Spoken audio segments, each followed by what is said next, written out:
اللہ اللہ اللہ اللہ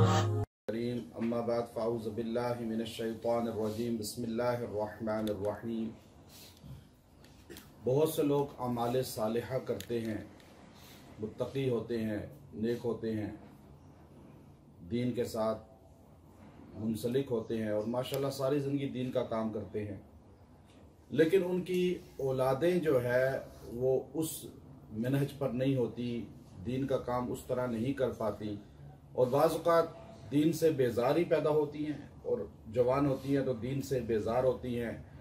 بدنامی کا باعث بنتی ہیں۔ انسان اس غم کو، پریشانی کو اپنے اندر محسوس کرتے کرتے بیماری کی طرف چلا جاتا ہے اور بعض اوقات موت کا سبب بن جاتا ہے۔ بہت سے خاندانوں کو دیکھا کہ خود تو بہت متقی ہوتے ہیں، نیک ہوتے ہیں، لیکن اولاد نافرمان ہو، اللہ کی بھی اور ماں باپ کی بھی۔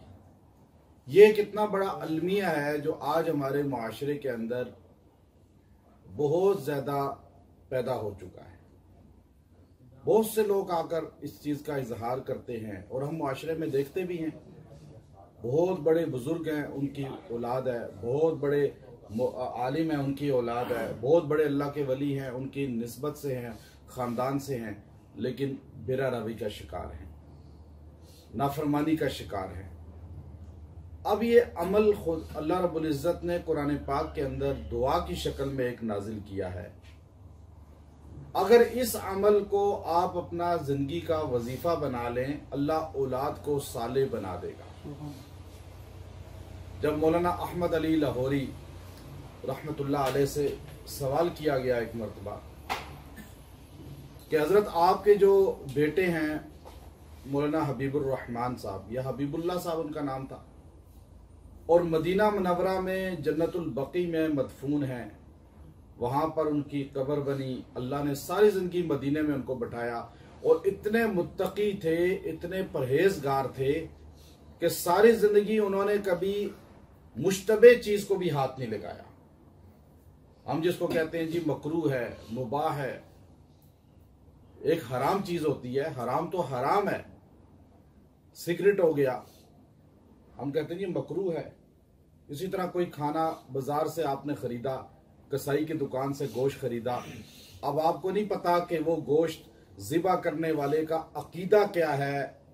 اس نے ذبح کس طرح کیا، بے نمازی ہے، بے نمازی کا ہاتھ بھی اگر کسی کھانے کو لگے گا تو اللہ کا نور انسان کے دل سے نکل جائے گا۔ یہ تو کرامات اولیاء میں باقاعدہ مولانا یوسف نبہانی رحمہ اللہ تعالی فلسطین کے بہت بڑے عالم ہیں، بہت جامع 3 جلدوں میں کتاب لکھی، اس میں ایسے واقعات نقل فرمائے۔ تو مولانا احمد علی لاہوری رحمت اللہ علیہ کے یہ بیٹے اتنے متقی تھے کہ مشتبہ چیز کو بھی کبھی نہیں کھایا، اور ایسے ہاتھ اٹھاتے تھے دعا ایک دم قبول ہو جاتی تھی۔ اللہ کے ولی تھے، مولانا لاہوری فرمایا کرتے تھے، اب مولانا احمد علی لاہوری تو خود اللہ کے ولی تھے، اور وہ لاہوری رحمت اللہ علیہ فرمایا کرتے تھے میرا بیٹا حبیب اللہ مجھ سے بڑا متقی ہے۔ تو ایک مرتبہ مدینہ منورہ میں آپ تھے تو آپ کے گرد علماء اکٹھے ہو گئے، آپ سے فرمایا حضرت یہ کیسے ہوا کہ آپ کا بیٹا اتنا متقی پرہیزگار اور آپ کی ولایت سے بھی اللہ رب العزت نے اسے آگے نسبت عطا فرما دی ہے؟ تو آپ نے فرمایا میں نے یہ دعا ہر اتحیات کے بعد اپنا وظیفہ بنا لیا ہے۔ یہ جو دعا پڑھتے ہیں رب اجعلنی، اس جگہ پہ اس دعا کو میں پڑھا کرتا تھا، ہر نماز میں یہ میں وظیفہ بنا لیا ہے کہ میں اتحیات میں آخر میں یہ دعا پڑھتا ہوں ربنا ہب لنا من ازواجنا وذریاتنا قرۃ اعین وجعلنا للمتقین اماما،